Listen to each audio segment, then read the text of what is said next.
Okay. Okay, this is Live from the Table, the official podcast of New York's world-famous Comedy Cellar, coming at you on Sirius XM 99 Raw Dog and on the Ridecast Podcast Network. Dan Naturman here with Comedy Cellar owner Noam Dworman, producer of Live from the Table, Periel Aschenbrand, and our guest today, Judy Gold, stand-up comic and host of the hit podcast, Kill Me Now. Wait! Yes. She's had stand-up specials on HBO, Comedy Central, and Logo.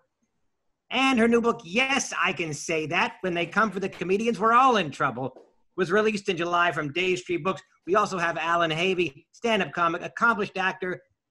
He's been in such shows as AMC's Mad Men, Billions on Showtime, Judd Apatow's Love on Netflix, Bosch on Amazon. From the West Coast, Allan Havey is with us tonight. Welcome, one and all. Thank you, Dan. Thank you, Dan. Good to see you. Good to see you, Noam. Good evening. By the way, Allan Havey had, I know it's out of date, but had one of the best fucking shows on late night television. Oh, that's very sweet. Thank you, Judy. True. It's very true. What was it? Night after night? What was it? Yeah, it was called Night After Night on It was that Comedy it was Channel such and a Comedy great Central. show. And Great show.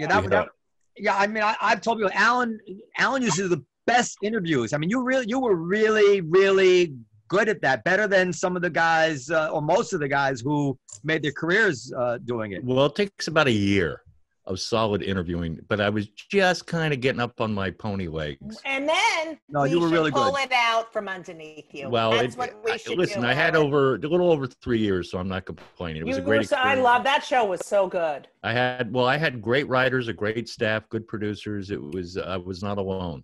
Okay. Very humble. All right, so Noam, did you read my book? Introduce. We have not. I haven't read the whole book cover to cover. I've read parts about it. I essentially looked for my name in it. No, I haven't had a chance. You're in it, and I thank you in it too. Yeah, that was very sweet. I appreciate it. I have not sat. I'm not gonna lie. I have not sat down. I really am curious as to Does Judy know she has a microphone? She's like Kimberly Kimberly Guilfoyle at the convention I last just night. complimented you. Yeah, I know. I have 2 copies of it. Oh, thank you. I got 2 copies. I ordered 1 copy from Amazon, and they sent me 2.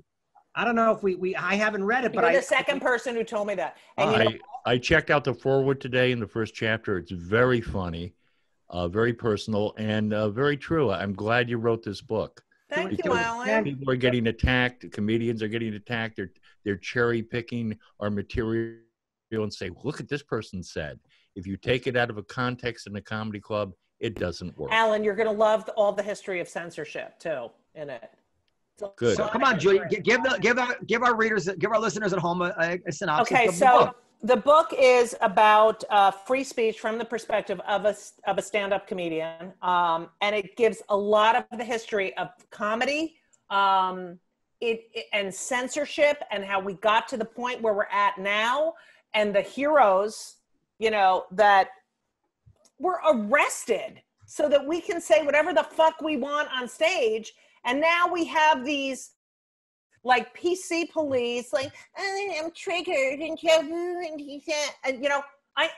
when you take intent, nuance, and context out of a comedy bit, you're done. You're done. And all we want to do is make you laugh.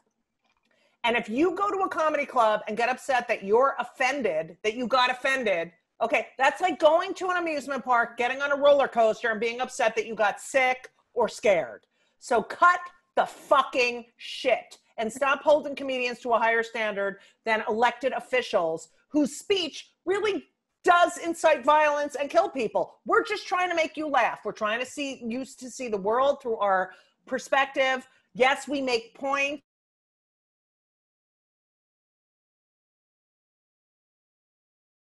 Writes a song you don't like, you're like, oh, I'm going to just, I don't like this album. I'm not, and fine. That's the end of it. Why is it when a comedian says something you don't like, they should be canceled forever? No.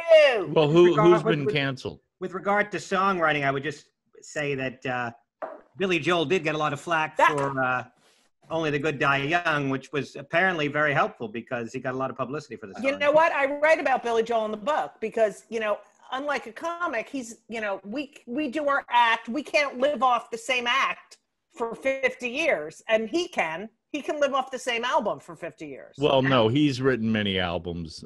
He's yes, come out I with know. new material. Allan asked, who's been canceled? Who are you referring to? What comedian has been canceled from what he said? Or threatened? Well, there's comedians who have been canceled for, Kevin Hart. I talk about Kevin Hart not being able to host the Emmys. Ridiculous. Oscars, same thing. Yeah. What did he say? He had a terrible, stupid joke about, which I don't even think was funny, about if he came home and his son was playing with a dollhouse, he'd break the dollhouse over the kid's head. Okay. Well, that's more of a statement. Right. So they saw that as anti. He had some gay shit. Right. Okay, fine. I know him. He's not anti-gay. The jokes weren't even funny. Okay. Kathy Griffin cannot answer her phone. She cannot answer her own phone. This is showing cutting off Trump's head, or what appeared to be. Right. So it wasn't even a joke; it was more of a visual. Right. So she's at a photo shoot. They're like, "Oh, this will be funny." Not funny. But how would that photo be reacted to today? How would people react to that today, as opposed to 3.5 years ago? Well, she lost her gig on CNN. She lost all her work. She lost her agent. She lost her manager. She lost everything. But she got back up. She has a huge gay audience that supports her. Okay, Allan, what are you, fucking just trying to give me shit? No, she really, you call her. She went to Europe. She did a, whatchamacallit in Europe. She's banned from every late night show. Okay. No. Okay, Judy, let's talk about a tough one. Roseanne Barr making that joke about Valerie Jarrett looking like a character in Planet of the Apes. How do you feel about that one? I feel like everyone has a right to say whatever they want and tweet whatever they want, but if you work for a corporation, you kind of sell your soul. Right. Well, which Kathy Griffin was a corporation, and she was on CNN. I'm not saying I agree with it, but you do have to take responsibility for your words. Absolutely. Absolutely. Okay. Well, what about Roseanne Barr going on at the Comedy Cellar? And if people accuse me of being, racially racist, against Jason. Sorry. Look, this is her art. This is what she does for a living. You can't say a person can't do their art. If she was a painter, or she'd still be painting. If she was a writer, she'd still be writing. I mean, this whole idea. Ari Shaffir with his Kobe Bryant joke. Right. I didn't hear that. Ari Shaffir expressed joy when Kobe died because Kobe had been accused of rape, and so Ari said, "Well, essentially, good that he died." So liberals love basketball more than they hate rape, or something like that. I think that's Yeah, but I suspect Ari I said things to be controversial. Right. And it's not. Gilbert. Canceled from Affleck. I interviewed him for a long time. Again, canceled from Affleck, a corporation. Right. So they have. That's what the same thing is with. That's the same thing with Roseanne. But is that Roseanne put that on Twitter, right? Yeah. Right, but she is. So that was a racist statement, right? Comparing a black person to a monkey. What should a corporation? That's not a joke. That was a joke. I don't think it's a joke. I don't think it was funny. Well, but we're talking about stand-up comedians on stage. Yes, it's a racist statement, and I understand why she was taken off the air. What? I'm sorry. Saying that people look like people is sort of a staple in stand-up comedy. Oftentimes, they say, "Oh, I look like so-and-so and so-and-so had a baby," or "I look like so-and-so crack." That is a racist trope. It is, but a racist trope can be a joke, but it's a racist joke. It's a mean-spirited joke, but a joke nonetheless. It kind of gets hazy, in terms of what's a joke and what's a statement. To be fair to Roseanne, listen, comparing black people to monkeys is a third rail that's been around for a long time. So she should have been, and for good reason. But she claims that she never realized that Valerie Jarrett was actually black.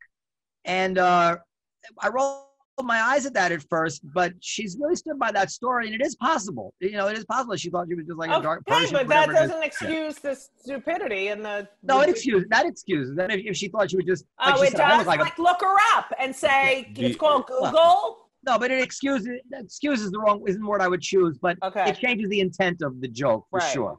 It changes. It means that she didn't knowingly just step on a landmine, but she unknowingly. Did she come right back with that, saying I didn't know she was black? Or was that a week or 10 days later? No, she came right back with it.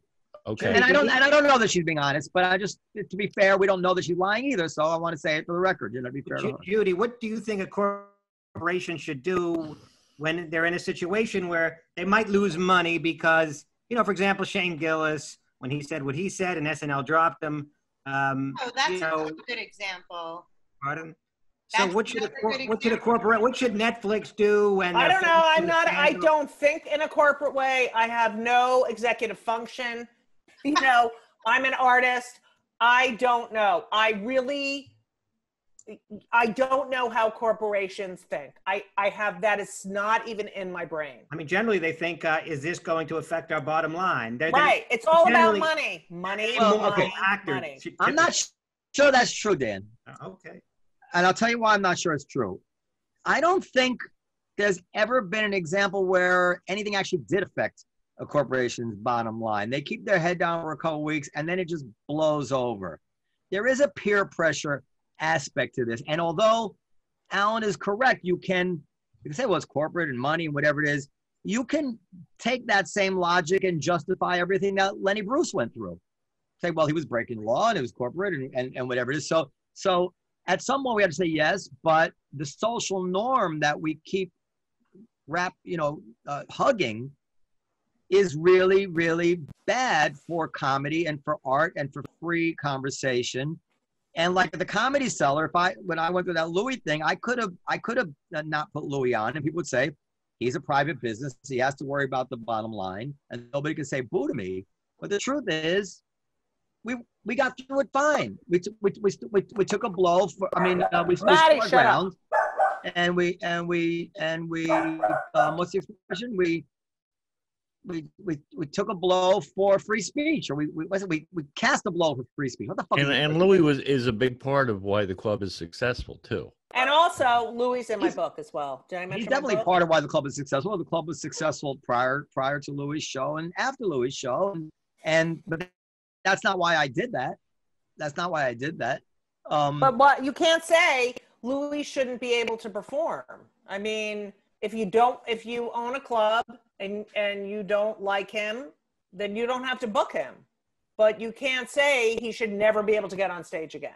I talk about Coco Chanel in the book. Coco Chanel was embedded with the Nazis, embedded. And yet I go to synagogue on Rosh Hashanah and they're all wearing Chanel suits, Chanel scarves, Chanel purses, Chanel shoes. Well, same thing with Hugo Boss. They designed the uniforms for the SS. Right. I would say they did a reasonably good job. Those uniforms were definitely sharp. I don't condone the principles of the SS, but their sartorial choices, I think, were reasonable. And look, we're encouraging a sense in people that they have a right to impose their will on other people in terms of what they should be able to see. So, for instance, with Louis, it's not that people who were coming to the Comedy Cellar didn't want to see Louis. People at home in Iowa were demanding that we not put Louis on. And you had comedians out there too, which I was surprised. Yeah, a lot of comedians were troping Louis and giving Louis a hard time. Now, I don't agree with what he did. He apologized for it. I read everything I could, but I think you have to do something pretty heinous not to do comedy. Bill Cosby. Yeah.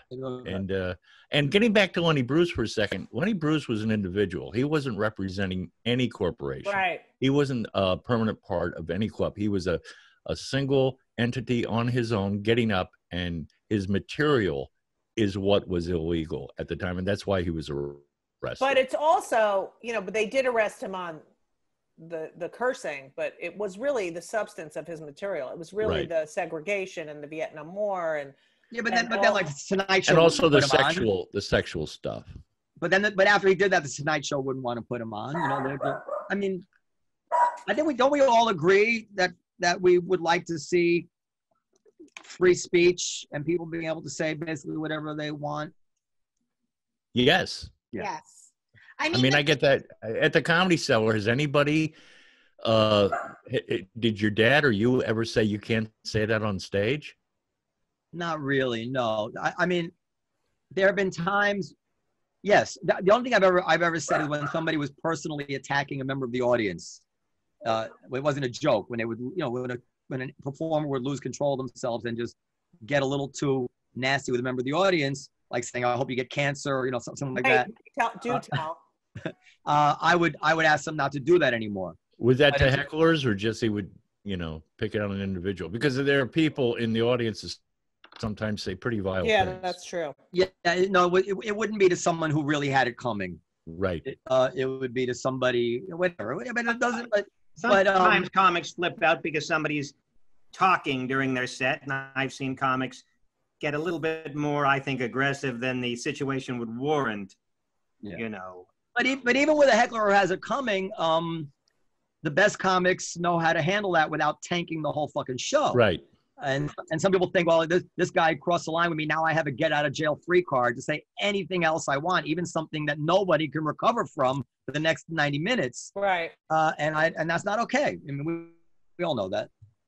But having said that, no, I've heard comedians, and there are comedians who say stuff that actually I cringe a little bit, that I think is a little over the line, but I don't say boo. I just let it go.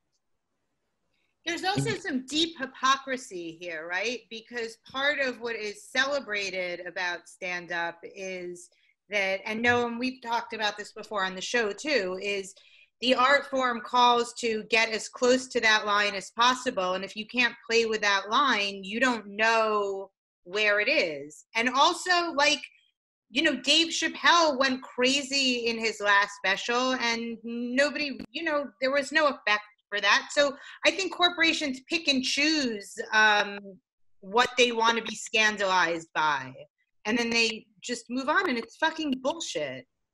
Well, I think the line is something that should be crossed. There is a line drawn. It's not just going up to the line. I was just going to say that, Mr. Havey. Stepping over the line. How did Chappelle go crazy? Chappelle didn't say anything that one would normally get reprimanded. Yes, he did. He said that he said Michael Jackson's victims were lucky to be molested by Michael Jackson, and that kind of thing. Well, in that context of the show, that was fucking funny. Oh, I'm not criticizing. I'm just saying. I mean, their parenting skills went out the door. We know what he was saying. Yes.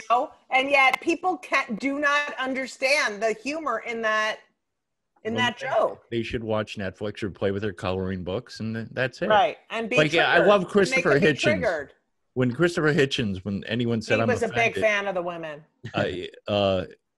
Christopher Hitchens would say, I don't get your point. What's your point? I'm offended. What's your point? And I know he wasn't, he just said that women weren't funny and that's bullshit. But, being offended, I'm offended comedically. I'm only offended at a comedian when he does a lame joke, or I know he stole a joke or a derivative joke. That is the only thing that really offends me. That is in this book.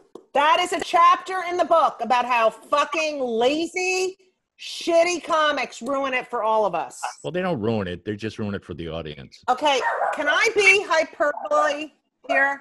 Hyperbolic, yeah. Hyperbolic, yes. Shut up, Maddie! Kids at home working on your vocabulary, the word is hyperbolic. I was saying hyperbolic, and then I had to say shut the fuck up I had a brain fart. Sorry. Okay, go ahead. So hyperbolicus. No, I'm just saying. I whatever, I can't because the dog won't shut the fuck up. Yeah, I know. This is the pandemic. This is what happens. A dog barks and you lose your train of thought. I know. Someone cuts in front of you in traffic and you go bonkers. Right. We're all kind of very sensitive right now. Very similar to when comedians are on stage doing their act and somebody starts fucking talking. Yes. So, but I'm okay. Go ahead, Judy, be hyperbolic. I don't know. What were we talking about? You were talking about Hitching. how shitty comedians ruin. Oh, Ruin it yes. for- I'm sorry. Lazy But, you know, comedians, a bad lazy joke. comic, someone who, you know, spews racial epithets or lazily writes a joke and then blames the audience. You know, I'm sorry. It's really upsetting to me. Well, a lot of young comics now kind of Porn. make statements. There's not even a Right. tag. There's not a tag to the joke. Exactly. the last open mic I went to, and I just listened. I didn't go on, and I was talking to young comedians, and I said, "Well, you've got to get to a point where it's funny. You know, this is not just a conversation you overheard at a Chinese restaurant." Right. So that's the only thing that really offends me from stand-up comedians. And I think your book, does it concentrate mostly on comedians on stage? And not necessarily like Roseanne and Kathy Griffin, who did something across the media. Went out yes, on a wide it audience. does. Yes, comedians on Okay. stage. Yes, All right. that is the. Also, as far as the line is concerned, oftentimes we don't know where the line is until we've crossed it, and we go, "Okay, it's not funny anymore." Okay, but you know, we need the audience for that. We need the audience for stuff, and yet they're getting fucking pissed off at us. No.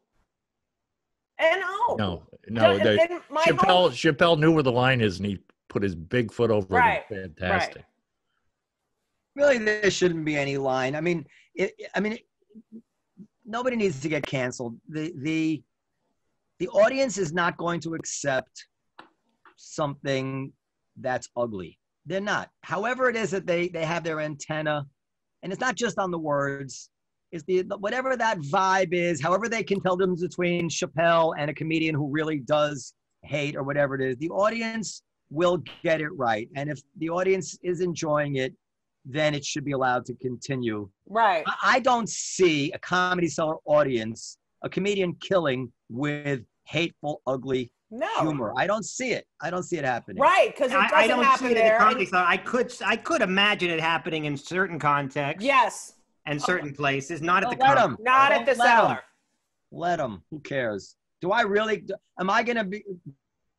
Can I relax knowing that there's some anti-Semitic pocket in America where they're laughing at the same Jewish jokes that I tell with my Jewish friends privately? I mean, I just don't care. Maybe I should care. I just don't care. Yes, but what about the black jokes?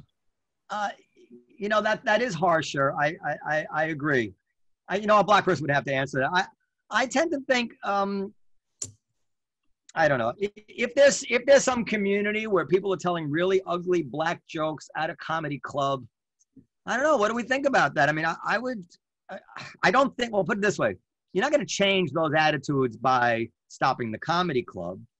That's yeah, but okay, but what happens then when SNL gets wind of it, or Netflix gets wind of it and says, well, we're not doing business with this individual anymore, or when the networks get wind of it. So yeah, I mean, you're right. The problem is there's always a hypothetical which breaks a reasonable conversation. You can always compare something to Hitler or this and that. And yeah, there's some things which are so obviously wretched. Now that you would agree. On the other hand, those things tend to only exist in a hypothetical world. It's not like you really have an example. No, there's very few examples of a comedian saying something wretched, and when he does, the audience will respond with "Whoa!" Yeah, or silence. Yeah, there are examples of comedians saying things that might be wretched if they were serious, but they weren't necessarily serious. Right. And when you get an audience on a roll and you're cooking, you can really manipulate it and say a lot of things you wouldn't say maybe in a regular set. Once they buy you, they know what you're about, and they know you're a comedian because there's a sign behind you that says comedy club. And sometimes it's difficult to distinguish between the comedian talking and a character that the comedian has created. So I think the best example would be Dice Clay back in the late 80s, early 90s. His character was the character of a misogynist from Brooklyn. And this is in Judy's book, I gather, because she's pointing at it. And so the whole thing, I talk about him a lot. Yeah. Now he has every fucking right to do it. So he would talk about misogynist stuff. And Was it him? Was it Andrew Dice Clay? No, it wasn't Andrew Silverstein. It wasn't Andrew Silverstein. It was Andrew Dice Clay. So you have to make that distinction. Right. So there's a chapter in the book called "There's a Reason It's Called an Act." Yeah. I mean, comedy is a little bit of an interesting hybrid because sometimes it is us talking, and sometimes it's a character that we've created talking, and sometimes it's kind of both mixed together. You know, obviously David Tell never really buried his girlfriend in Jersey, which is one of his jokes. Actually, Whoa. As far as we know. I drove him. But He borrowed my shovel. Yeah. So let's say there's some comedian working at the Comedy Cellar, and we look at that video of Charlottesville from 2 years ago or 3 years ago, Right. and he's carrying a fucking tiki torch saying the Jews will not replace us, whatever it is. He's an authentic Nazi sympathizer. And then he wants to go on the stage and tell, knock jokes. He doesn't What's the punchline? See, Yeah. that's the thing. What's the point? Yes. If he's got a good joke, I agree. hear it. If you can talk about anything, make it funny. Especially the most subversive stuff. It has to be funny. Funny. and not just funny to you, Right. Judy. Of course, funny is a trial and error process, so it might not be funny.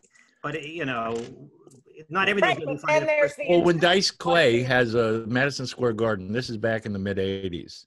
Okay, when he was up there, Hickory Dickory Dock, the chick is sucking my, all those things, and the audience is roaring, and I'm looking. I go, well, I don't find it funny, but they do. Right. I don't think it's great comedy, but they do. So, it's Who am I? it's very Right. democratic.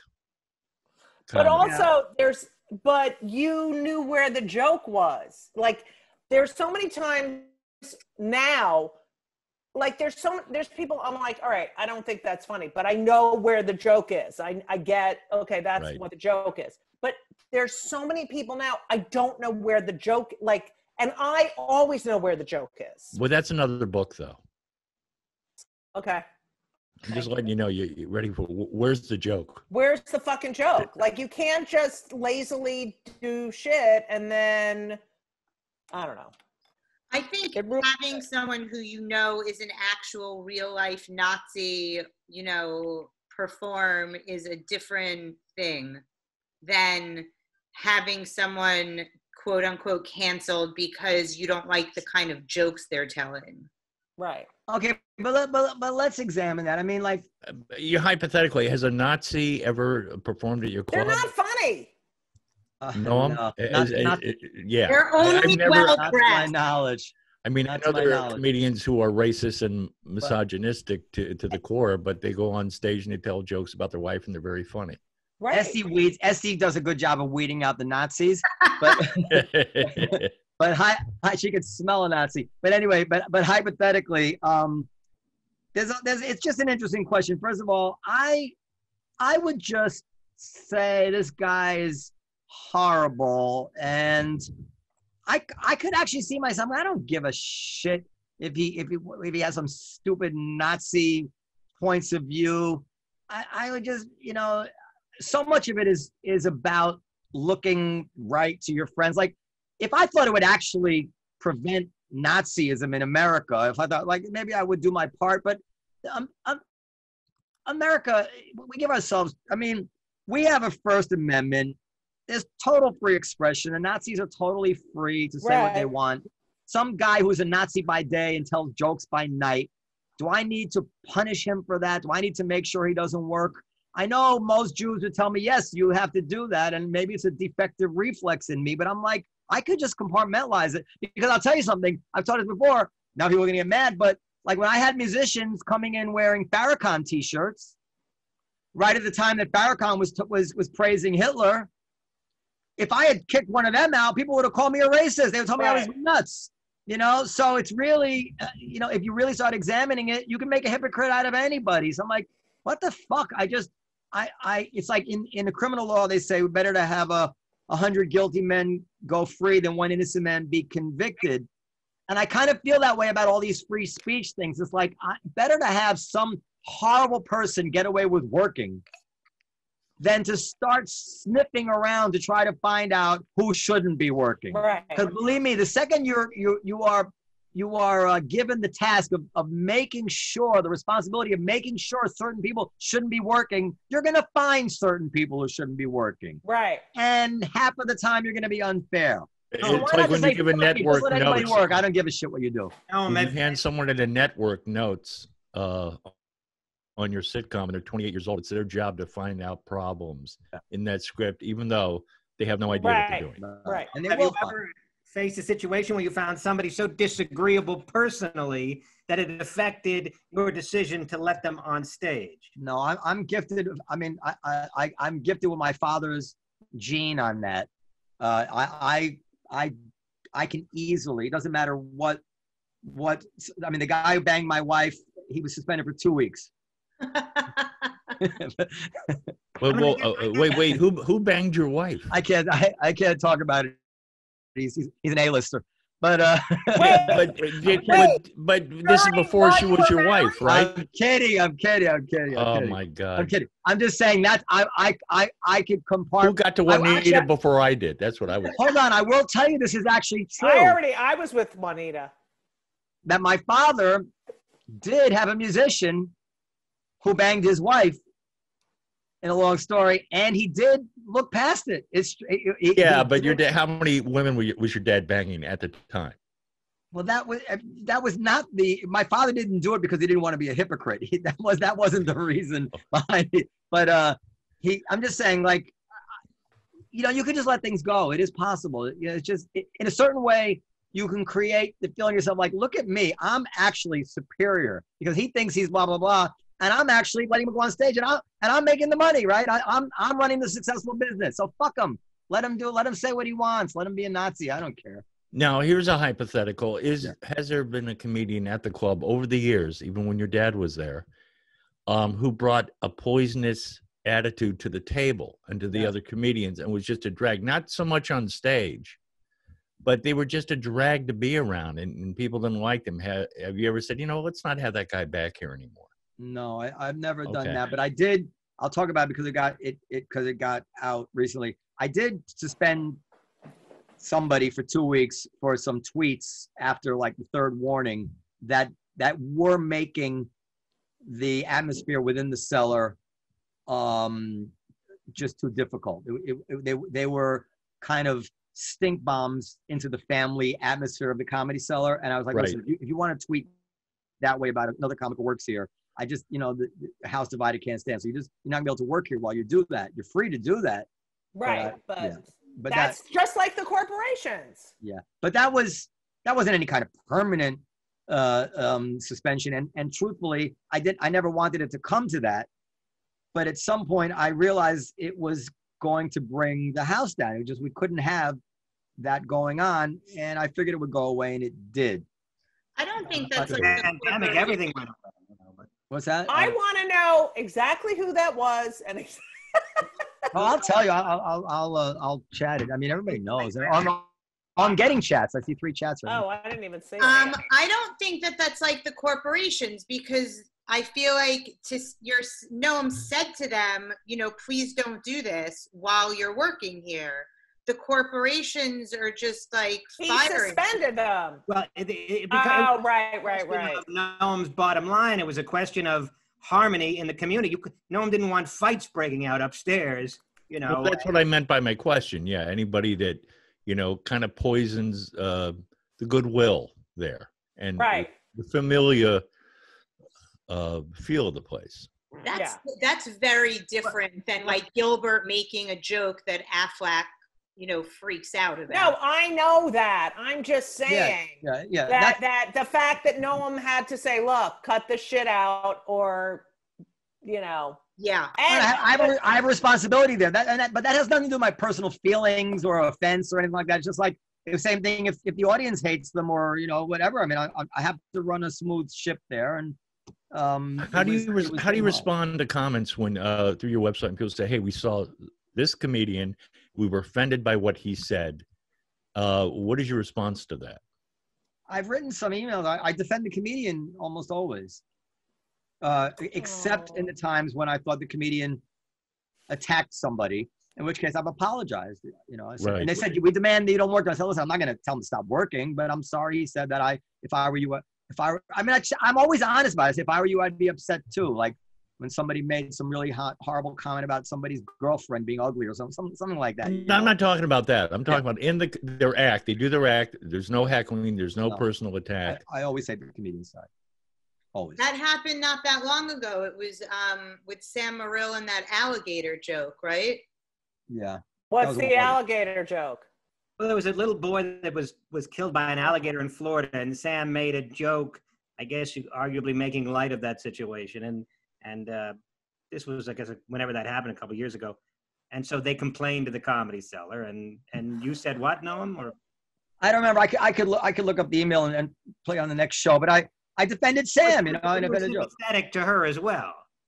Well, I mean, I probably was. I'll tell you this. I can't tell you how many times I've answered a very nasty email, very honestly, without getting nasty myself, and then got back another email where the person apologized or backed down or thanked me. Yeah, it's very, very common, even with the Louis stuff.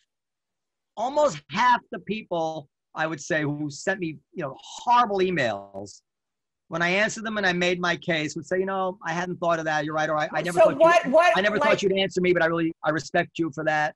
Yeah. What do you say to the people who are like, I was there, I bought tickets, and then Louis walked in and he ruined it for me. Sorry, that was Louis Clinton. No, I'm kidding. I give them their money back. That's what we do. We give them their money back. Right. But then what if they write you? Like, what would you write back to them if you got one of those letters? Some form of that argument that I was making at the time about that I don't understand, you know, what kind of standard there is, and we tell people they don't have to stay, and we give them their money back. But what a willing performer and a willing audience want to do is not other people's business. Right. And it really matches the tone and the specifics of the email that I get. Right. And quite often also I would send them like the New York Times podcast that I did, where I kind of did a good job of stating my case, and people would listen to it and then they would write me back. But anyway, just the real point is that people write sometimes when they're in the heat of their anger. Right, of course. We all have. And even on their own, the next day, they're like, oh, shit, maybe I shouldn't have gone that far, you know, or you can't judge. They have to get to a certain point. The kettle has to be whistling for them to even to write. And naturally, that's their extreme, you know. That's not even where the average are. So it gives you a false sense of what a person might actually be like. Gotcha. Anyway, Can I? I'm looking for the Sam Morril thing. Okay, while you're looking for Sam Morril, we've been talking a lot about this James Altucher piece and Jerry Seinfeld's reply. Yes. And James Altucher's counter reply, and then Danny Zolden, another owner of the club, in the New York Post today, said that Seinfeld's not nice, and you know, he was being mean. Wow, Seinfeld's not nice. Wait, what? Wow. You're not aware of this whole exchange? Yes, no, I read. I saw Seinfeld's. Wait, so what happened today? Well, James wrote another article saying Seinfeld's not paying it. You know, that Seinfeld's shooting the messenger, essentially. That James said, "Well, I'm sorry to deliver bad news, but that's how I interpret the situation. That New York is in big trouble." Well, no, but he said, "Oh, it's over. It's not coming back." And I don't even think he believed the same. By the way, I think he. Yeah, and I've moved to Miami, and all my friends are moving away. It was just a hysterical little article. And Jerry, I thought, with great wit and articulation, who he's been in my mind, or what I've seen for the last 40 years, responded to the article, and I thought his opinion was spot on. Yes, although I didn't think Jerry needed to be quite as personal in his attacks. But I know a lot of people don't like James personally, and so they don't divorce. But also, opinion from Right. He wrote the most negative article. And also, here we are claiming we're a comedian, right? He's one of these guys who's made a shitload of money. And then, oh, I like comedy.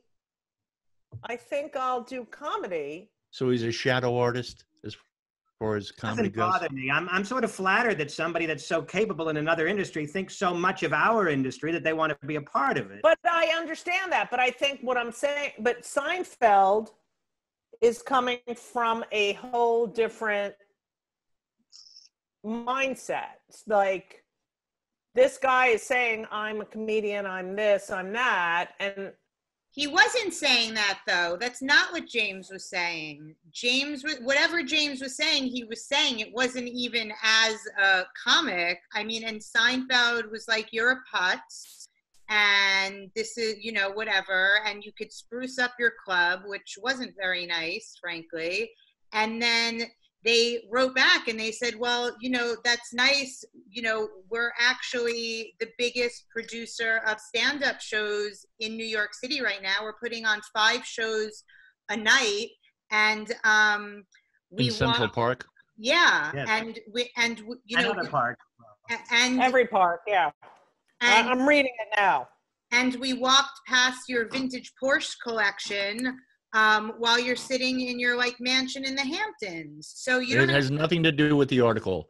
Seinfeld talked about coming to New York in '76. He's a New Yorker, and we all know he's made a lot of money. And he doesn't respond to everybody that puts down New York.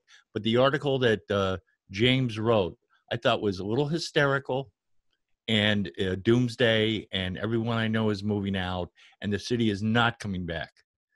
And it was pretty severe opinion about what he thought was happening, and Jerry was responding as a New Yorker and a comedian. Well, so I didn't have a problem with Seinfeld. I mean, look, I'm a lifelong New Yorker too, and I found the article to be very upsetting. Also, I was upset by it as well. You're talking about James' article or Seinfeld's article? No, the James. what Altucher. What? How do you say? Altucher.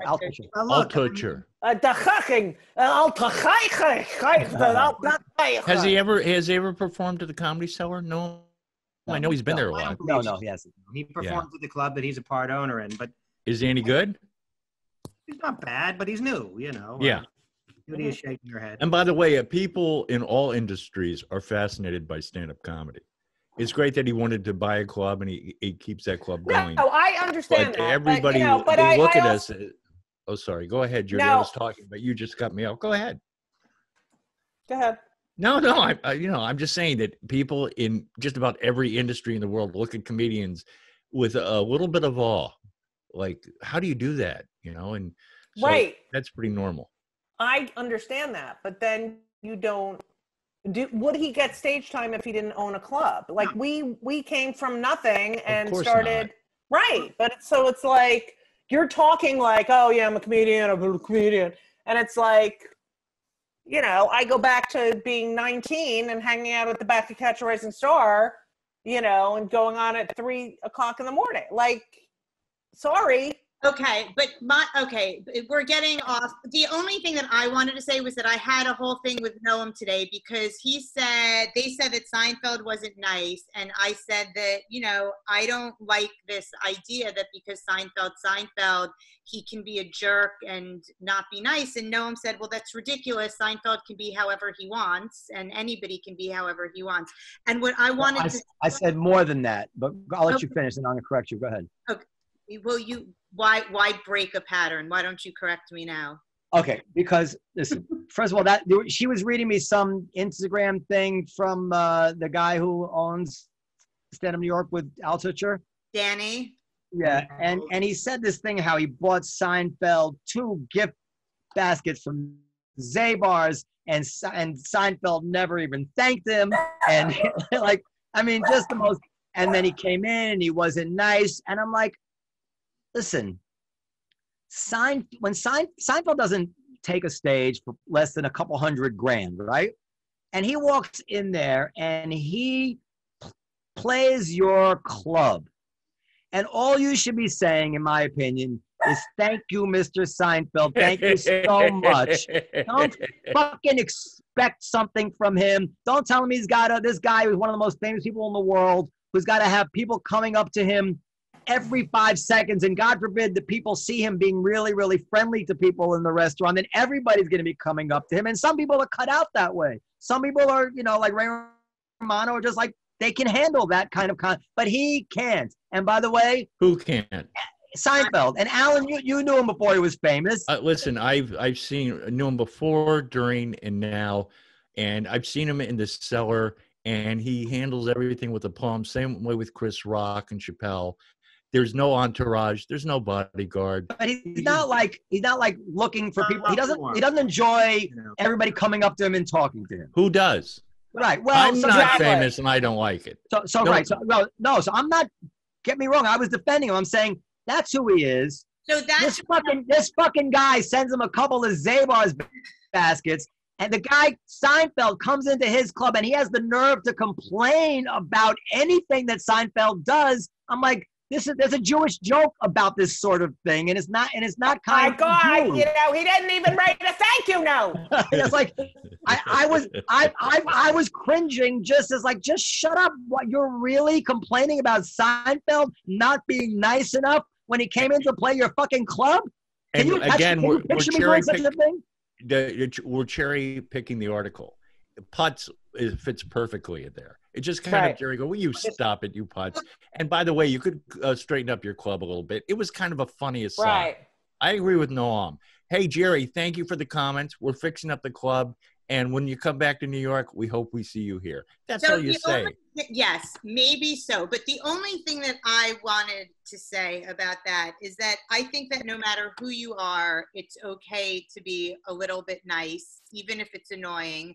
And my real point after Shut up, Periel. No, I'm serious. I know I have been working. It wasn't very nice, Noam.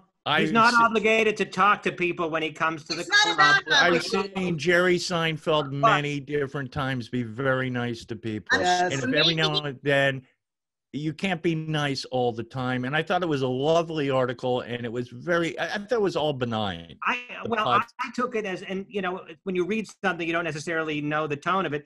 I thought it was a bit harsh. I thought it was a bit harsh toward James. Especially, you said, stay in Florida. We don't need you. And what a fitting punishment for you to be stuck in Florida in a soulless place like Florida. I'm paraphrasing.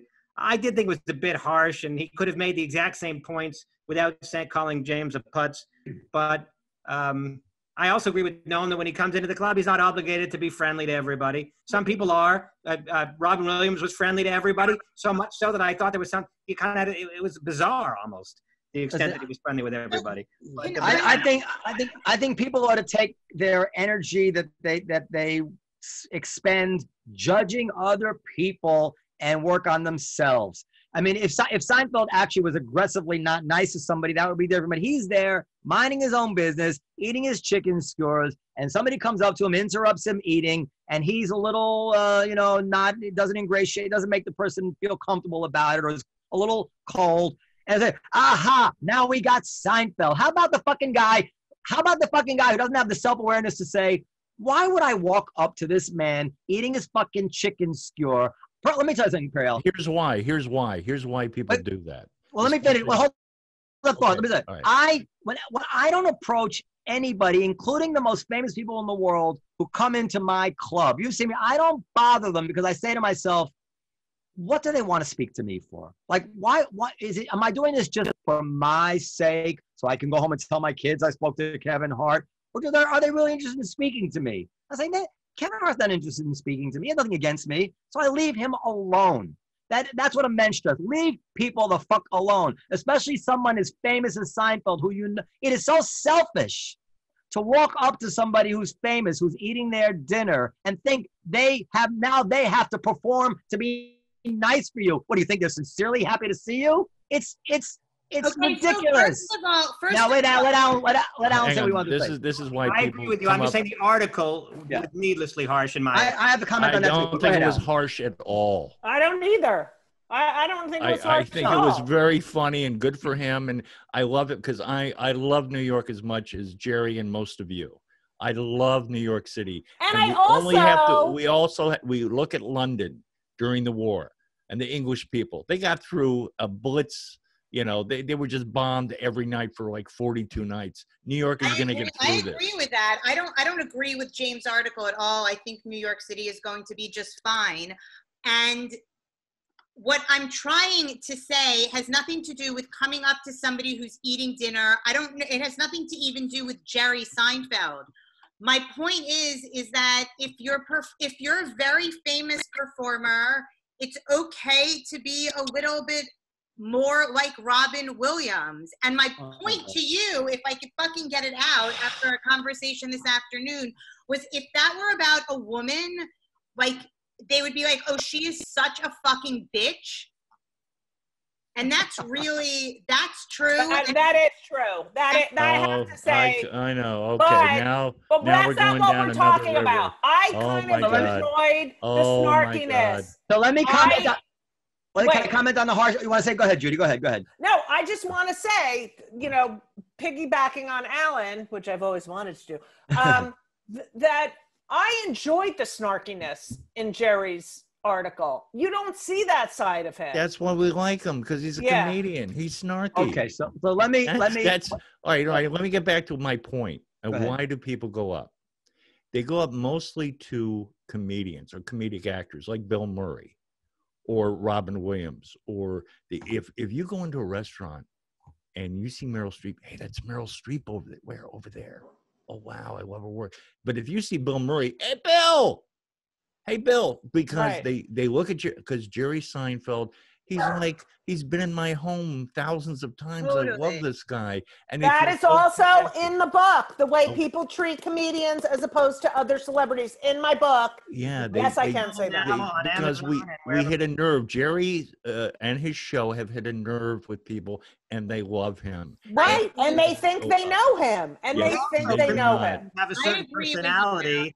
You be the one person that walks by Jerry Seinfeld and don't say anything. I'm with Noam on this. Oh, I totally agree with that also. But I also feel like I've sat at dinner tables with everyone from, I'm sorry to name drop a little bit, but just to really dig my fucking heels in here, with everyone from like Perry Farrell to Lenny Kravitz. And, it's nice to see people being nice and humble when they don't have to be. People can be whatever the fuck they want. Right, but Lenny Kravitz is not a comedian, so he's not thinking about his act like, I'm gonna do a set, I'm in my head right now. It's a whole different mindset. I mean, it depends when, right? Context is everything. Right, so if Jerry's at Stand Up New York working on a new set and is like in his head like, oh, I want to make sure of course. He doesn't care about Zaybars. He's got plenty of Zaybars at home. Of course. No, you wanted to talk about the article itself and whether it was too harsh.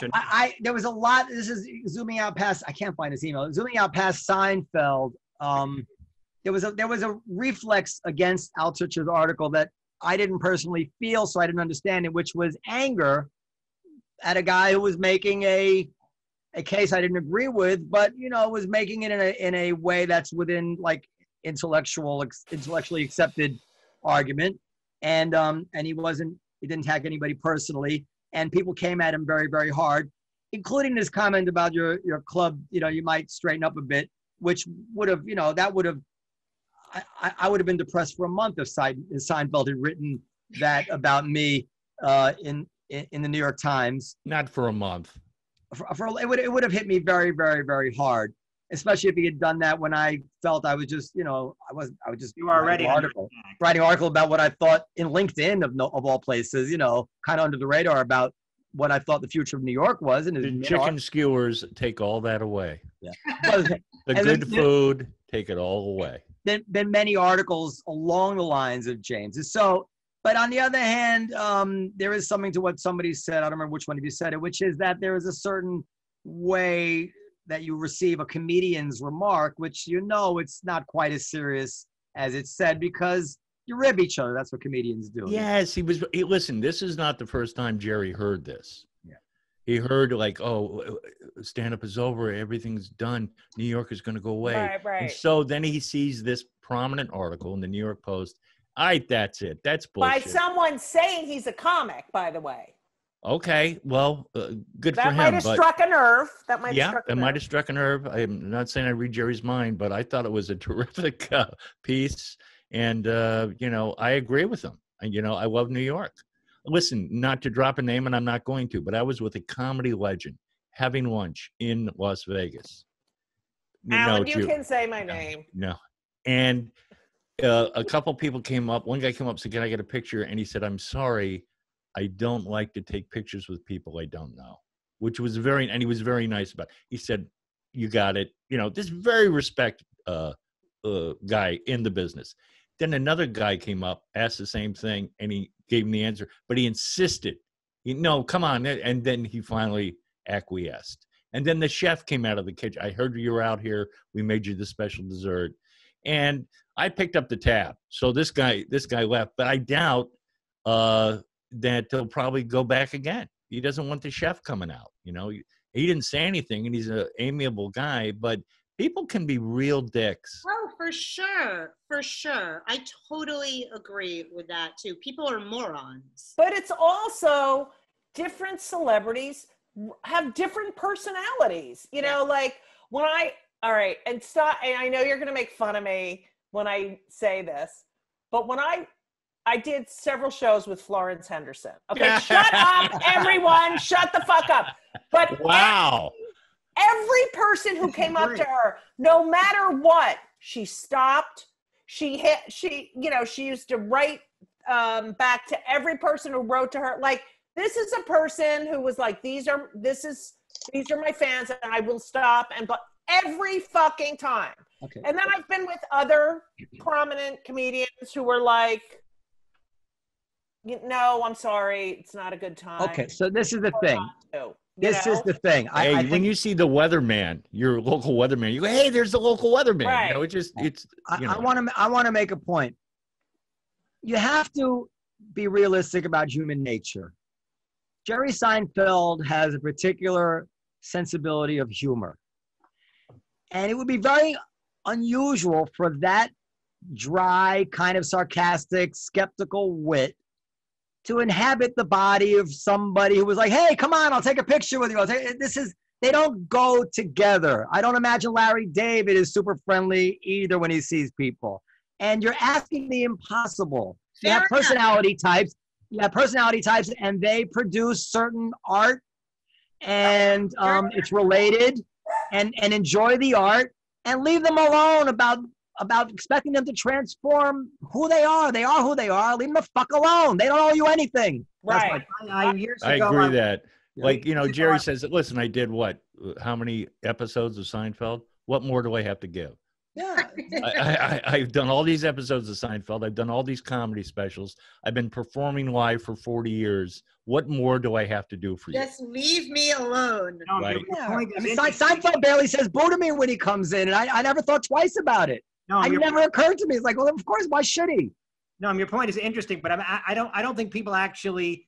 You said that Seinfeld's act should be clue that he's not the warmest guy in the world.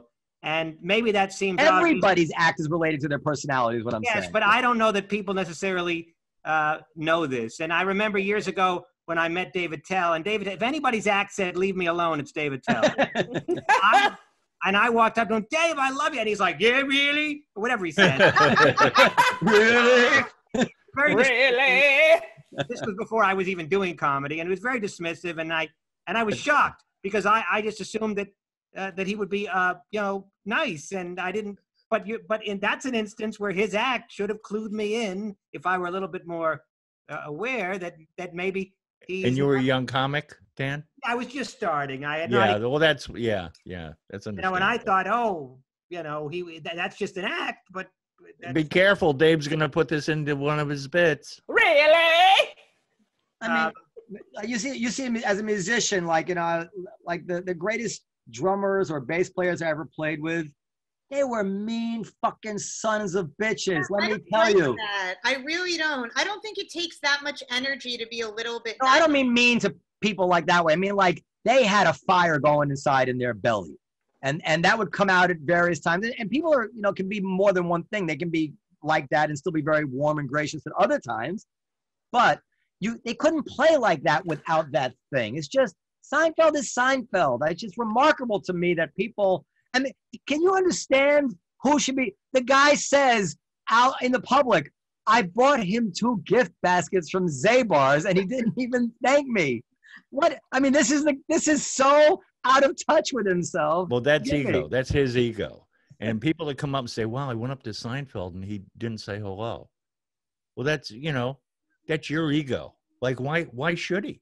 Well, I don't know that. And now I feel bad saying this about the guy standing in New York because now I feel bad. I didn't mean to attack him. I'm gonna edit it out. No. And by the way, and if he did get a thank you note, Seinfeld would tell his assistant to write the thank you note anyways. Like Seinfeld is not sitting down and taking out a thank you card and writing it for a gift basket. Go ahead.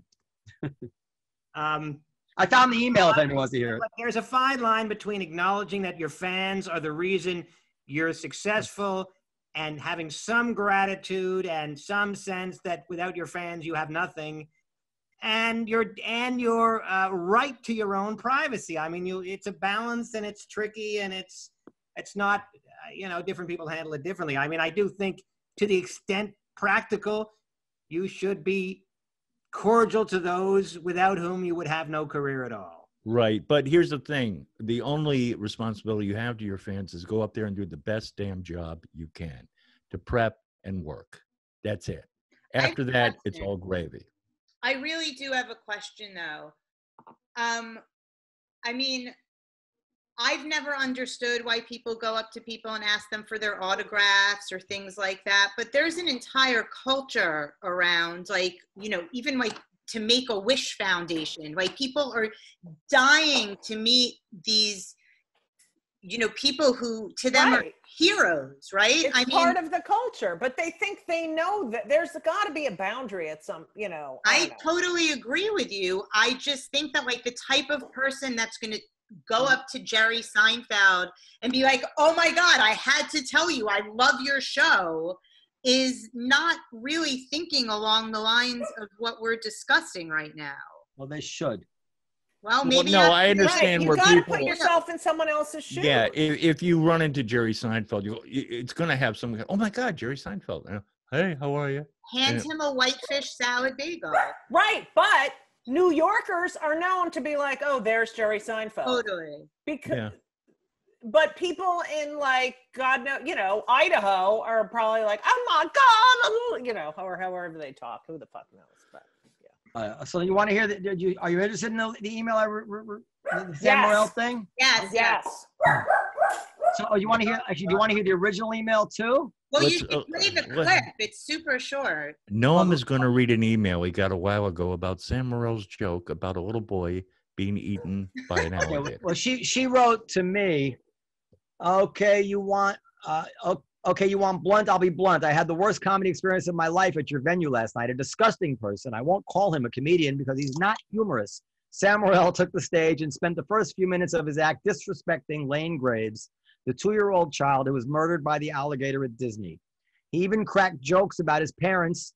She puts quote jokes in scare quotes about his parents and his funeral. "I have never in my life been so offended and repulsed by someone.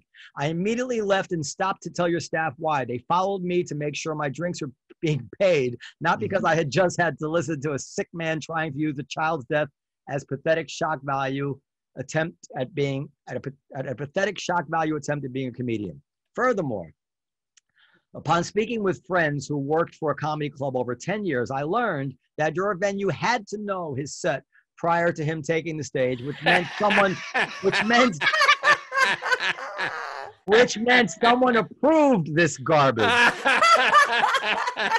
You should be ashamed of yourselves too. The girl who was introducing all the acts simply replied to my outrage with, quote, different people are offended by different things. Oh, really? I would expect all human beings would be offended oh, she's the typo, by a sicko making jokes about a 2-year-old baby's tragic death, saying his mother probably said, later, Gator, at his funeral. I feel like the last, the Chuckles the Clown Mary Tyler Moore show here. Yeah. He got shelled by as a peanut. Well, it's true. Wait, I'm not finished. not finished. I have posted about this on every social media account I own and asked people to share it. The comedian himself replied to me to say, pretty strong act, huh? Tonight was my first time trying that one out. What a complete and utter pathetic excuse for a human. He doesn't deserve to breathe the same air or live on the same planet. Oh my God. As that precious little boy's family. So there's my review. The other acts were fine. I really enjoyed the staff girl who introduced everyone until I received her heartless, rude response to my feedback. She can fly a kite too. Fly a kite. Yeah. Okay. Wow. So here's my answer now. Now, having said it, I'm going to read the answer. I don't remember what I wrote. I hope it doesn't sound bad or but okay. Okay. You cunt. Jane, you ignorant slut. Please forgive how, dear so-and-so, please forgive how long it has taken me to return your email. I'm a parent of 2 small children. I completely understand your reaction to Sam's jokes. Comedians generally hold nothing sacred. For them, the bizarre nature of this incident inspires a kind of gallows humor, which others may find offensive or just not funny. To be very clear, no, we don't approve of any comedian's material before they take the stage. Can you imagine? You note in your email that this was the first time he had told the joke. So not only did we not approve it, we had no way of knowing what he was going to say since he'd never said it before. But even if I had known he was going to say it, I have to tell you, I would not have intervened. I cannot censor the artists who appear at my venue. Believe me, sometimes I'd like to, but I can't. You simply can't imagine the resentment that I would engender if I were to tell a Louis C.K., who has done jokes about pedophilia that were controversial, or any other comedian, what they can or can't say. Stand-up comedy by nature lives close to the line. What one person considers thought-provoking, another considers irreverently funny, and another considers unacceptably offensive. It is simply impossible to lay down an objective standard that everyone could agree on. It's the reason the First Amendment is interpreted so broadly. It's virtually impossible to decide what speech is acceptable and what can be forbidden. In the end, it would all become about not offending me and my particular sensibilities. As a club owner, all I can do is stop booking a comedian if they are not doing well with the audience, and that determination can't be made after any one set that did or did not go well. All the comedians have bad sets, and almost all offend someone at some time in their careers. Having said all that, it's no pleasure for me that you left unhappy. If there's anything I can do, perhaps refund your cover charges or invite you back to a better show, I put better in quotes, as my guest, just say the word. I hope this has been helpful to you in some way. Sincerely, blah, blah, blah. That was my answer. That's a great response. Yeah, that's a good response. Now, did you hear back from her? I did, but I don't remember what she wrote. But the point is, I didn't back down. I didn't back down at all. I thought that was great. I mean, that separates Noam from probably every other club owner. And can you imagine any other club owner having the eloquence? No, it's always the customer is always right. Customer's always right. To pen response like that, it'd be very well, Noam is also a lawyer, and he's very smart. And because the reason Noam's an accidental club owner. People with Noam's pedigree generally don't become comedy club owners. But getting back to the First Amendment, it only protects us from government prosecution. Yeah, but it's still valid as an analogy for like many things are. Right. I'm just saying that if someone doesn't like a 2-year-old getting eaten by an alligator, that shit's funny now. But I will say that I mean, Noam, you were sympathetic to somebody being upset by that joke. Of course. I mean, that's pretty strong stuff. A little boy being eaten by an alligator, and I don't blame the woman for being upset. I couldn't blame. Yeah, but she went on and on like everybody else probably laughed or they didn't. Right. She was the only one that got up and walked out. You know, I think she would. But I would never laugh in her face and dismiss. But here's the thing. I would try to understand her, but also I think Noam struck just the right balance. I get that you're upset, but I can't censor my comics. But it's also like you can get up and walk out, just like you can change the channel, just like you can turn off the radio. Exactly. Doesn't mean that other person should never be able to work again. And as far as a comedy seller goes, if you go to Noam, you get your money back. And and also I send all my sets to Noam and Esty. They're all handwritten, and I have notes the minute I walk in. All right. Well, anyway, this is the fucking stupidest thing in the world. All right. I was hoping to get to Kenosha, but that's such a big topic. We'll talk about it probably. Oh, we got another 10 minutes. Go ahead. What's Kenosha? Kenosha. It's in Wisconsin. Oh, okay. Oh, Now I that's know what that you're talking. shooting. Yes. Yes, I mean, I don't know if that's. Is this where we're going to tag the show with the shooting? I think we should leave that for another episode. This has been a really good, tight episode. I think it's Yeah, pretty I can't with that. comedy fans. Too soon. We don't have the facts. The facts are changing by the day. Let's talk about it when we know everything. Okay, Right. well, Have you already talked about Jeff Ross? we No. could, but Okay. I just got asked. I just got interviewed about my book for Page Six, and then she asked me about that. And I was like, Yeah. Okay. what did she ask you? just like all the canceled stuff. Like, what do you think of Jeff Ross? What do you think of Ellen? Mhm. It's like, I want to just sell my book. I don't want to talk about, Jeff Well, Ross. And Judy, you have to be prepared for this. You've done PR I before. know. And it's a book about canceling. Yeah. Yeah. Alan, do you have anything in particular you wanted to say about Jeff Ross? No. First of all, thanks, Noam. After months of harassing him, I'm finally invited to this podcast, and I really appreciate it. Alan, I want to tell you something. Periel will back me. I am in such a dark place. I get it. That's why I don't blame you at all. We I- talked Last about- time, yeah, It is but not last, personal. I know it's not. I'm just glad I'm on, and I miss the thing with Jeff Ross or Ellen. This is what I miss about the table: hearing Right. people's opinions and people talking about. I'm not trying to spotlight any one person. And Noam, I contacted you. I didn't hear from you from a couple months, and I thought to myself, well, Noam is raising 3 young children, and he has a business, and he's got to be going a little bit nuts. So I'm going to leave him alone. okay, but last time I did the podcast, Noam was like, I fucking hate this podcast. I'm not doing it anymore. And now. I do Periel. I quit it every day. And I want to thank Judy, by the way. So when the thing with Louis happened, I didn't know who my friends would be, and I didn't expect.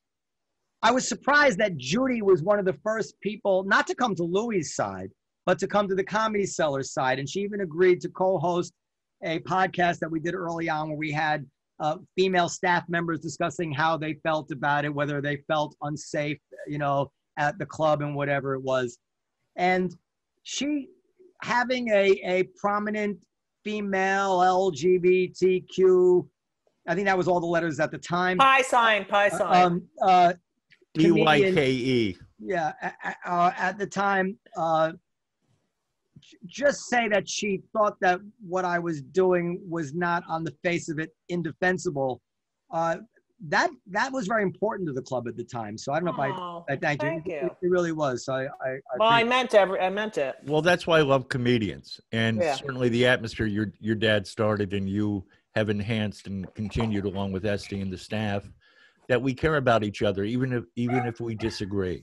yeah. It's true. And walking in there, I've said this on a number of interviews. It literally is like, I'm home. I'm home. That's what it feels like. Like, even if I have a shit day, if I'm like anxious or depressed, to walk in there, you open that curtain. The last time I was at the Comedy Cellar before the pandemic, I flew into New York. I shot an episode of Billions. Okay, why do you have Friday, to? Why wait. do you have to? And then drop. that night, I went to the club and I was there late. I wasn't get my avails in. And Esty said, I'm sorry, no one's canceled. So I went over to the Village Underground and I watched the show. It was so goddamn funny. It was, and you're in a different head. When you're not going on, you're relaxed. And Right. it was so Which great to is- be here. Which speaks to Seinfeld being in his head Right. at a comedy club. And then I flew back here, went to Hermosa Comedy Match. I did 3 spots on a Saturday, and then that was it. I haven't worked since then. And I can't go back to the Cellar. I Right. can't go back to Hermosa, which is my home out here. And it's been really tough, but we're going to get through this. And New York, it's all going to come back. It is. I really, really, really believe that it is going to come back. I think there is no way that it's not. Oh, big time. It's going to come back. I mean, comedy is going to be bigger than, because people really, I'm doing outdoor shows here. You can, I'm sold out every show. They are dying to laugh. Yeah. Dying. Noam, can you pull up the artwork that I sent you, please? Of Judy's book? Yeah. She hasn't. She can just put I it know, on- but you can see it better when you pull it up. Why? I mean. Yes. I sent it to you in chat. Just so people. Oh, in chat. I'm sorry. Okay. Yes, I'll pull that up right now to download it. And then oh Jesus! Open file. Let me tell you where I'm appearing next. I'm going to go down my building, get the mail, and bring it back to the apartment. So if you want to catch me. Oh, well, I don't know if you heard about the Postal Service. That's another podcast. Another podcast. When they came, oops. Oh, Full screen mode. there it is. Oh, yay! Wait, I want to take a picture for my. It's very nice. No, I read the foreword today and most of the first chapter. I think you'll love it. I mean, it really is everything we said. Judy, the trouble is I can hear your voice when I'm reading the book. I know. And I did do the audiobook, so just lower the volume when you Oh my God. listen to By this. the way, you got to read Woody Allen's book. Anybody out there? Oh, I've heard it's Okay. fantastic. It is fantastic. Okay, I'm writing that down. I've also heard that it's. I'm sorry. I see your mouth moving down, but I don't hear you. I also heard that it's very convincing defense of himself and his sexual accusations. Although I was kind of thinking he did it, but I have to read. See, it. that's that the was thing. my I read favorite part of the book. I read the Robert Whitey interview, which spells it out there, and his son Moses was in the house when it allegedly happened. And he's been writing about it for years. Nobody brings that up since the hashtag Me Too movement. No one has brought that up. And he was in the house. And Ronan Farrow was 4. So he has no idea. No. Yeah. Anyway, it's a great read. It's a fun read. I can't wait. I have to also say, enjoying Mary Trump's book. Really?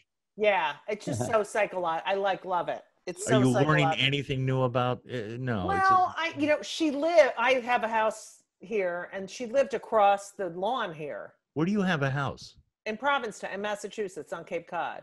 It's a very gay area up there. That my sister always says that. Watch out for the gays. Would that Anyway, be the fag capital of the world?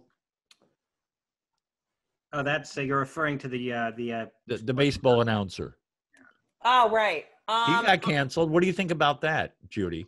I don't like the word F. The F. No. I mean, but ask a black gay guy which is worse, the F word or the N word. Yeah, true. I don't think it's the capital here. Maybe, I don't know. There's a lot Do of you think the levies. baseball announcer should have been fired for saying that? I mean, he said it off the air, and it was a vile thing to say. Yeah, it's and vile. yes, that's who he is. What was vile to say? It's the. He said he referred to Kansas City, I believe, as the F capital of the world. But How the old is reason he? he should have been fired is because there's no way Kansas City is the F capital. 1 second. How Exactly. I thought it was Yeah. How old is he? in his 40s, I would say. Okay, there's no excuse for that. So. No, Judy. Let's be honest now. When I was a kid, good liberal, non-bigoted Oh, I people was a band fag. I used to call myself a band fag. would say fag, and forever. And like my father would say to Jonathan, the gay waiter, about is he a fag? And Jonathan said, yeah, he's a fag. Like it was. And I know, but that was yes, I agree. That was a different I time. have that in Right. the book. I have that. Well, in the it's a book. different time. But if my father were alive, among his friends, I don't think, and there was nobody who was more pro-gay ahead of his time I than my know. father was. I've no question you would have a hard time getting him not to say fag among people he trusted, Right. who understood him and Right. knew that he wasn't coming from a bad place. So, Right. Yeah. Context, intent, nuance. yeah, so I don't know Yes. what this guy said or what he meant by it, but that that is not. There was a time when that was not the N word. It just wasn't. And you can. I mean, the intent is everything. Yeah. I mean, come on. Now. Yeah. The tone of his voice did sound a little harsh, but I'm not a mind reader. I mean, You're not? he sounded to me, no, I do my best. He sounded to me like it was a bit harsh. His tone of voice made it sound like he had some, homophobic. All right. Fair But enough. Or I it can't could have say been a that. joke. It's like, yeah, that place, the F capital of the world. I can't say that for certain. We're living in a world where Heard his tone. Okay, if he Well, was announcing a drag contest, maybe he could have gotten away with it, but not a fucking Do you know the fucking things that Al Sharpton has said, and he has a show on MSNBC? You know that Jesse Jackson called Manhattan Town. Town, yeah. I I mean, agree. come on now. And I don't care that they said those things. Sharpton talking about the You know what it diamond is? Because merchants. I got it. Noam, black guys get all the breaks, don't they? No, I'm sorry that I picked. I'm Over sorry that I picked- history, black people have just gotten away with murder. Well, Alan, that's not the point, is it? That's really not the point. That's my point. We understand where the anger comes from Jaime Town. I'm not saying we should cancel Jesse Jackson, but you're right. People have said things that are pretty bad, black and white, and they haven't been canceled. Yeah, that's true. I agree. I'm saying that. I mean, I hate that that black examples come to my mind, and maybe that says something about society, not me. Like Joy Reid. I mean, Joy Reid tweeted these horrible things. Not like the most horrible things about homosexuals. Then she claimed she was hacked. Then she asked the FBI to investigate. I mean, you're like just piling on the ridiculousness. But her kid is LGBT, right. And so she, you know, and nothing happened to her. So, right. so I don't know anything about this sportscaster. Maybe he should. Maybe it was beyond the ugly thing. I just every time one of these things happen, I stop and ask myself, well, okay, is this a consistent principle that I'm backing up I see your point. And very quick, I say to myself, no, it's not. I'll forget this. Like blackface. Well, Megyn Kelly was terrible, but of course Justin Trudeau can do it, and Jimmy Kimmel did it, and Joni Mitchell did it. But if this Republican did it, it's not okay. And the governor of Virginia, Ted Danson did it. Ted Danson, the governor of Virginia, does it literally like minstrel blackface with a KKK guy next to him. So like. Now, if this but some woman at a Washington Post reporters party did it to make fun of Megyn Kelly recently, and she got fired. I'm like, well, no, she shouldn't get fired because I mean, that's a dumb thing to do, though. She should get fired. Yes, it was a dumb thing to do, yes. and we I don't want people working here that are that stupid and insane. No, I don't agree with that. Okay. Well, you know what? We've all done dumb things. We've all done things, Alan. God forbid I had your whole career on video somewhere. I could find but you know something. why? I'm a live performer, so you don't. Well, so I mean, and nobody should take that as me defending somebody calling somebody a slur, ethnic slur, racial slur. I'm just saying, come on now. Right. I mean, you know, take care of the people at your fucking Thanksgiving dinner who do the same thing before you start lashing out at strangers. All right. We all have people we know. We don't throw them out of our lives. We say, no, dude, I wish you wouldn't talk that way, whatever it is, you know? But come on now, who are we kidding? But we want this guy fired. I know nobody in my life who would ever say anything like that. And if I did, I would never talk to them again. Right. Bullshit. Come on now. That's my point. This has been an hour and a half with Noam Dworman. Am I Judy wrong? Gold. Wait, is And this going to be Naturman. my meditation tape for tomorrow Really, morning? Just tell me I'm wrong. No, I don't. I agree Okay. with you. You're wrong. No, I'm not wrong. I'm just kidding. It's true. Yeah. It is true. There's so many fucking double standards here. I was just reading about or saw a documentary on Roy Cohn. He used to have a house. Oh, I'm watching that. I fell asleep and I have to watch the end of it. Oh my God, it's So fantastic. He was good, a right? character, right? Can we get Mary Trump on the show?